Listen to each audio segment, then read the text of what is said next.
Welcome everyone, it's Miss Gisa and I have my two guests again, Miss Kelly from The Liquid Medium and Adele. And today we're going to go on another culinary adventure with Kelly. Greetings to all the kitchen chemists and blossoming scientists. Are you ready to take your Piima to the next level? I want to talk to you about how milk turns into butter and buttermilk using the Piima Cream we have chilling in our refrigerators. I also want to give a big thank you to everybody who tuned in to our very first episode. Don't forget to subscribe, like, and share. We're counting on you to help us contribute to building community in our kitchens, neighborhoods, and supporting local businesses and farms. So today we'll explore some math and science to help us understand how milk becomes butter.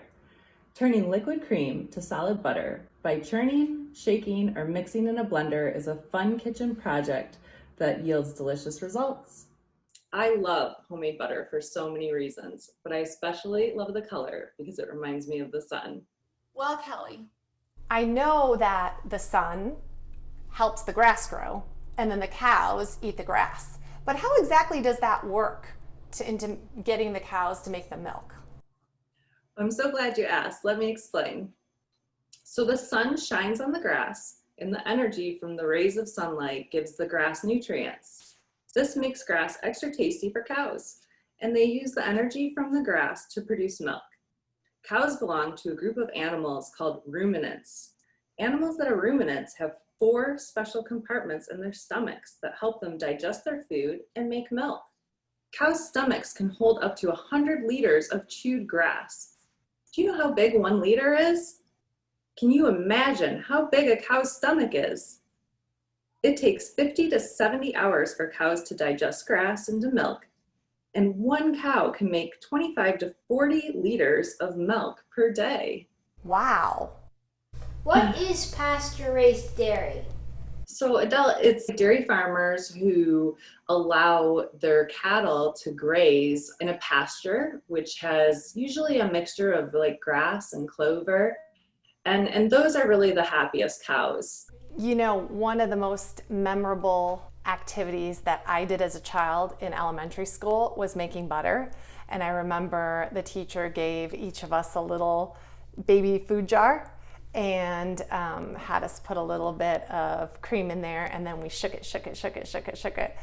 It went from being a liquid to a solid.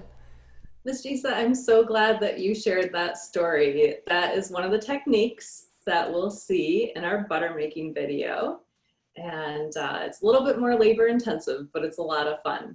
Would you like to see how I made my butter? absolutely. All right, let's go. Hello, my little scientists and kitchen chemists. Today we're going to learn how to make cultured butter from our homemade Piima Cream. But first things first, what is our #1 thing that we always do in the kitchen? That's right, clean hands. You want to make sure that you wash your hands for 20 seconds, sing your favorite song, get underneath those fingernails, dry them off very well, and you'll be ready to start. So to make homemade butter, you want to gather your ingredients. We're going to be using Piima Cream that we've already made ahead of time. You're going to use a pint of heavy cream for each batch of butter. So you'll end up getting about 1/2 pound of butter and roughly 1 cup to 2 cups of buttermilk. And we're going to use both butter and buttermilk in our recipes today. So there's a couple different methods of how you can make butter. And overall, what's going to happen is we're going to agitate that combination of cream and Piima Cream. And what happens when you agitate that, the fat molecules separate, and those fat molecules is what turns into our beautiful, creamy, yellow butter. I think today we'll use the food processor because it has a nice window, so we'll be able to actually see the butter processing. First step, Piima. This does not have to be a precise or exact measurement. I like to take just like a big soup spoon and put 2 healthy dollops, just like you would on your food, into my food processor, or you can use your blender. Now you're gonna add 16 ounces or 1 pint of heavy whipping cream.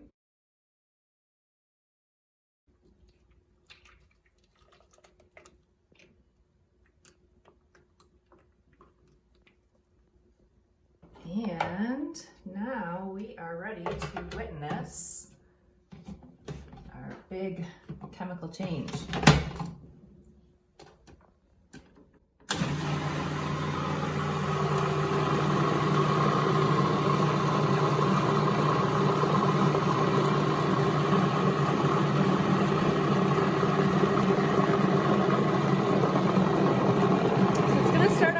Liquidy, and you'll hear it, it's starting to make some different noise, and it's getting nice and thick, a really nice thick texture.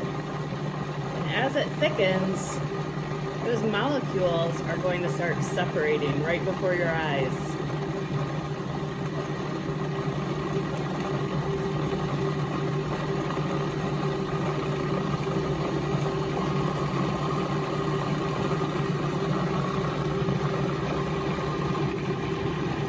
Incredible. It's turning into butter right before our eyes.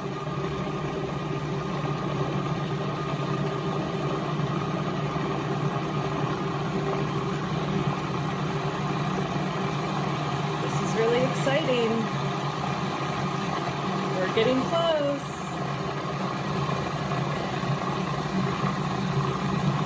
You can see it's turning into a big clump. I'm just going to stop this for just a moment so you can see the difference from beginning, middle to end. So you can see our butter is already starting to form, and we have a little bit of buttermilk in here. So I'm going to put this lid back on and finish up, and you'll get to see the beautiful end product.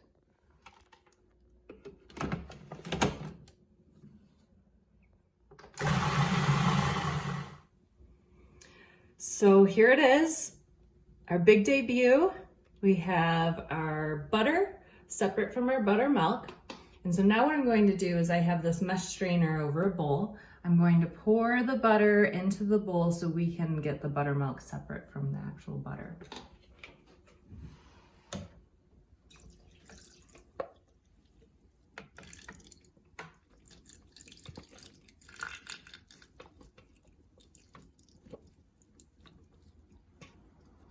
You can see how nice and thick it is. So here's our beautiful butter.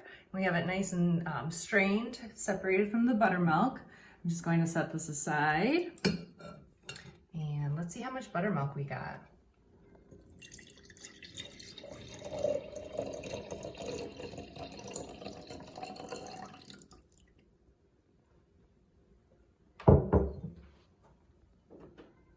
Almost a cup. This is fantastic. This will go really well in one of our recipes. What I'm going to do is I'm going to pick up the butter very gently. And the reason why we do this is we want to rinse off that last little bit of buttermilk and squeeze it out so our butter is a nice solid form. So it very quickly, just run it over the water and then over your sink. Just want to give it a gentle squeeze. You can see it's almost like a ball of clay at this point. This is why I love creating things in the kitchen. It 100% feels like a work of art. So you can see our butter is solid, but still creamy. So from here, just put this in a glass jar, cover it with a lid, and pop it in the fridge. So let's try making butter the old-fashioned way by hand. We're gonna use the same amount of Piima cream and heavy cream, but what we're going to do is use our muscles to agitate the cream by shaking it in this jar here.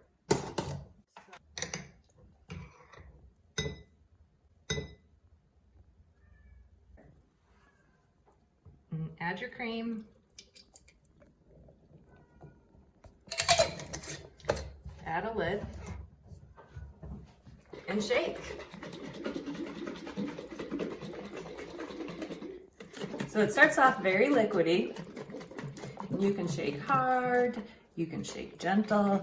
Another thing that's really fun, if you want the time to go by, you can put on your favorite song and you can make up a butter dance.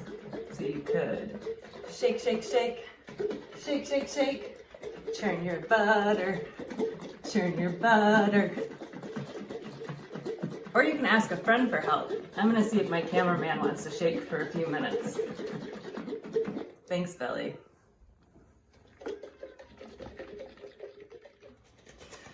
Whew, we are done. This handmade, homemade butter is no joke. And I have to admit that our cameraman, Billy, ended up doing most of the work. It really, really helps if you have more than one person, if you want to do this method. Don't give up. It will get very thick at some point, and you'll end up doing about like 10 minutes of shaking. Let me show you what it looks like. You can see we've got a nice hunk of butter in the center with lots of beautiful buttermilk.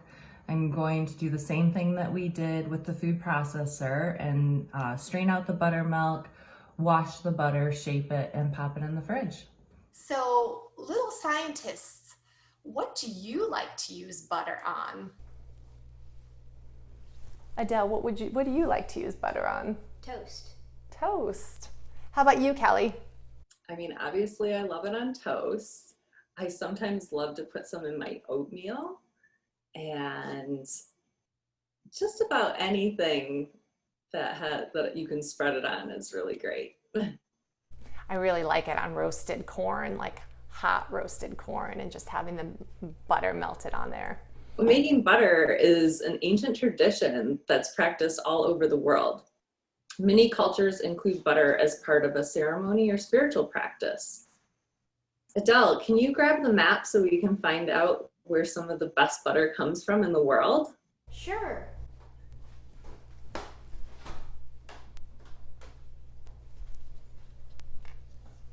So if we take a look at our map, Normandy, Holland, Brittany, France, and Ireland are all places recognized worldwide for making the best tasting butter. Do you know which continent all those countries that Kelly just stated are located in? If you said Europe, you would be right. Now, I have another question for everyone, and Miss Kelly and Adele, feel free to chime in as well. We know cows make milk, and then that milk is turned into butter. Do you know some other animals whose milk is also turned into butter? Well, I know that goats make milk, and their butter and cheese are also one of my favorites. Are there any others that you know of? Well, yaks make milk and butter too. That's right. So that's the animal that I was really surprised about. Buffaloes, goats, cows, and yaks. I don't know if you guys have ever heard of a yak before, but Adele's going to show you where yaks live. Yaks live in Asia. Yes, yaks live on the continent of Asia, mostly in Tibet and Mongolia.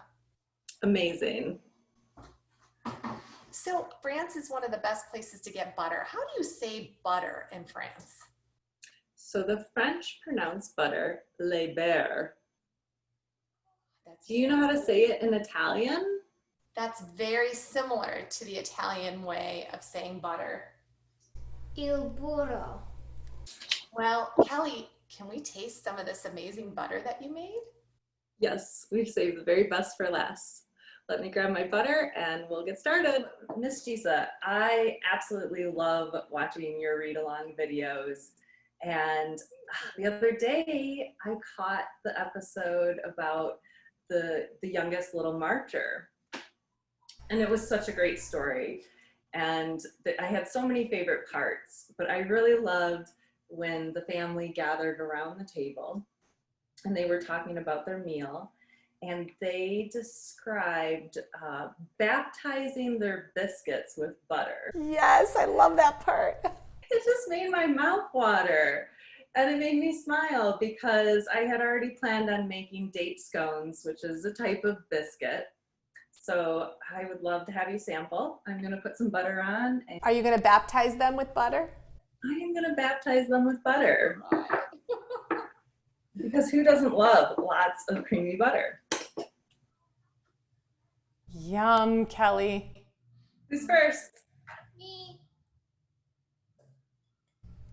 Thank you. You're welcome. I'm next. Yum! Thank you.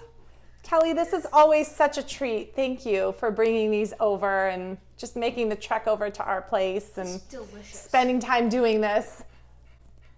It's my pleasure. So would you like to try the savory dish? Yes. So we also know that Miss Gisa has been growing some really beautiful produce in her garden. And with butter, we get buttermilk. And I was inspired to make a buttermilk dressing to pour all over the beautiful lettuce from the butterfly garden. And another funny thing is, I don't know if you know where buttermilk dressing comes from. We don't. No. When I was doing a little bit of recipe research, I found out that it's from Santa Barbara. Hidden Valley Ranch is in Santa Barbara, California. I had no idea. So we're getting extra local with this homemade dressing. We have homemade buttermilk ranch dressing inspired from Santa Barbara, California, one of my favorite places. Yum. So if you want to hold out your plate, all right, I'm going to go ahead and drizzle this dressing.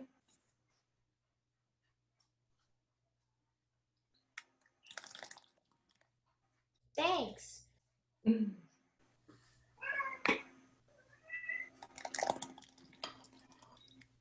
Thank you, Kelly. You're welcome. Now, I just have to ask before I dig into this. I've never seen this. What is that? I'm so glad you found my special surprise. That is a cucamelon or a mouse melon. What do you think of it? It's amazing. It tastes like a little bit like a cucumber, but a little bit like a tomato. You can grow them pretty easily in your garden.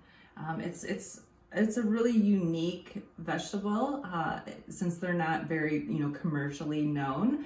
I see them pop up at the farmer's market, but if I could put in a special request for mouse melons, I would love to harvest them from your garden. All right, this is what we're gonna do. Let's save some seeds and we will plant mouse melon. I think that's a great idea. Thank you for suggesting it. I wouldn't have thought of that, so. So Adele, what are your favorite things in the salad? What did you put in your salad? Ooh, okay, my favorite, I usually don't like hard-boiled eggs, but these egg slices are so good. Oh, well, those came from the Santa Monica Farmers Market. Those are farm fresh. I think their farm is in Malibu, and they're my favorite too. And did you add dill to the dressing? I did. I know not everybody loves dill, but I just put a touch in. Oh, no, that like really enhances the dressing. It's delicious. Oh, I'm glad you like it. That's one of the great things about making your own dressing. That you can really use up the herbs that you have in your garden, and you can change the flavor depending on what's growing. One of the things that I love to do is before I go shopping at the farmer's market, I'll get out my local food wheel. It really is helpful because I'm new, so I don't totally know the growing season here in California. And there were two vegetables that I wanted to feature for our salad. And the first one is jicama and celery. And I picked those because you can chop those up and put them in a salad, or you can make little veggie sticks and dip them in your dressing. And so I have an actual jicama here. Adele, do you know what jicama is? It's these white strips, right? That's right. Salad? Yeah. Jicama is great. It's a root vegetable. It's starchy, but it's much lighter than a potato. Yeah. And celery is a really interesting vegetable. It's actually considered an antioxidant vegetable. And so, what you have on your plate there is just a powerhouse when it comes to nutrients and vitamins. And then you have your probiotics. Oh, I also used actual Piima Cream in the ranch dressing with the buttermilk. So it just has all sorts of wonderfulness in it. So I have one more secret ingredient. It's something really unexpected. What is that? These are papaya seeds. And what I do with papaya seeds is I soak them and then I dehydrate them. But the reason why you want to soak and dehydrate them is you can use it as a substitute for fresh ground pepper. And the reason why I like to do that is that you can grind it up and put it in recipes. And it's not as spicy as pepper. And it also has digestive enzymes. So it's just another healthy ingredient that we can sneak into our food. I've been hearing a lot about how papayas are really good for you. And it's not something we Eat a whole lot of, hardly ever. I mean, I've had papaya in a few instances, but yeah, I'll have to try that. How long do you dehydrate the seeds for? You know, they dry out pretty quick. I would say, you know, maybe 12 hours tops. Okay. Just at a Awesome. very low heat. Yeah. Thanks for teaching us that. That's really, we're just learning so many new things. Kellie, before we say goodbye, can you teach us how to use the food wheel? Because I've never seen that before. You can see it has all the months of the year. And so then what you can do is, depending on the time of year, the season, you just spin your wheel. And then it has this little like wedge shape. And it highlights some of the produce, or like for instance, here in May, there's prawns that come into season because we live by the ocean, right? Right. And So it's not just veggies, it's also fish and meat. Is that specific to California, or is that all over, like for the whole United States? so I'm really glad that you asked. This is specific to Southern California. Okay. So they have, they've made ones for quite a few different regions. The women who designed this are from Northern California. Okay. And so the most ones that are available are kind of specialized to California, but I really believe that they can make them for anywhere in the country. Okay. And Great.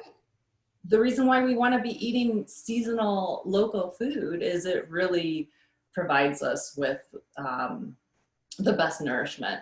Everything is fresh, and it's a good time of year to help our bodies optimize and digest and be strong and Yeah. good brain food. And it also reduces our footprint, right? Because we're not needing like trucks to ship it from all over, or ships to bring it in from other countries if we're eating locally. Such a good point. Yeah. Yeah. Well, we have had such a wonderful time, and can't wait to learn more from you in the future. Yeah, I'm really excited too. Next time we're going to talk about yogurt, so get ready. Oh, we love yogurt. We love, love, love yogurt. Thank you for taking so much time to Plan this lesson for us, to bake and cook all of this food for us. It really, really means a lot for you to be here with us. well, from my table to yours, it's my pleasure. thank you. Till next time. Bye. Bye, everyone.